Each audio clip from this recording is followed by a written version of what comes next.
one of the many challenges and aspects of neuro-oncology clinical research is how to take care of children with brain cancer, which is the leading solid tumor in those patients that causes death.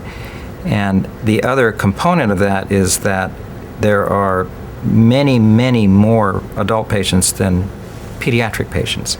So the numbers of patients that are involved is much smaller, so the ability to do large clinical trials in a very short period of time is just not possible in children.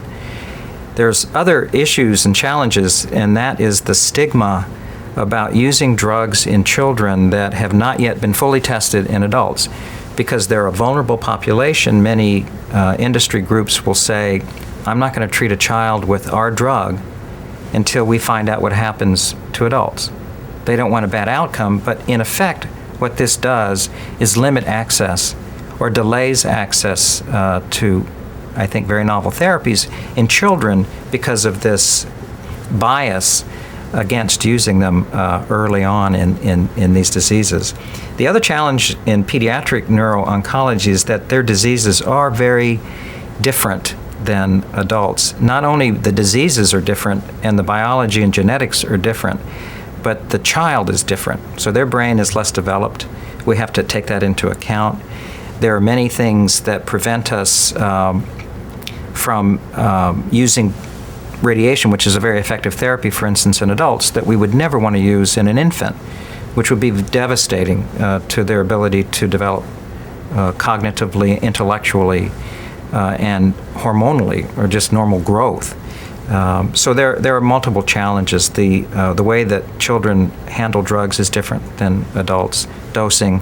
So I've presented a lot of challenges, but I guess the good news about all of this is that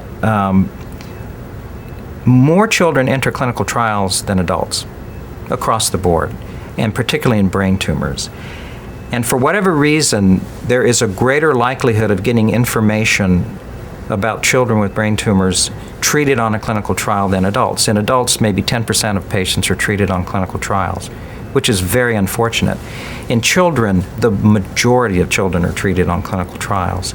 So we get a lot of information about this smaller population of patients, which helps us narrow that gap between less access, longer delays in getting the drug.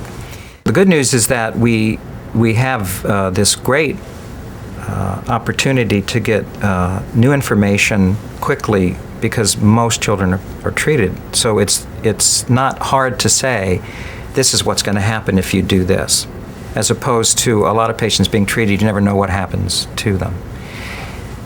And finally, I think that there is a very small community of physicians who take care of children with brain tumors. And this small community meets regularly, and most pediatric oncologists would prefer that their cases are treated by an expert in pediatric neuro-oncology. So there's this dialogue, community interaction that is very, very cohesive in the pediatric world. So that's very good, and I think there's a lot of translation about what happens in adults and pediatrics. For instance, I do both, and many of the clinical trials that we do in pediatrics come from results that have been developed in the adult world, and we're constantly at this dialogue. And I can inform my colleagues in pediatrics what's happening in adults because I have this sort of dual role, and there are other physicians like me who have this dual role.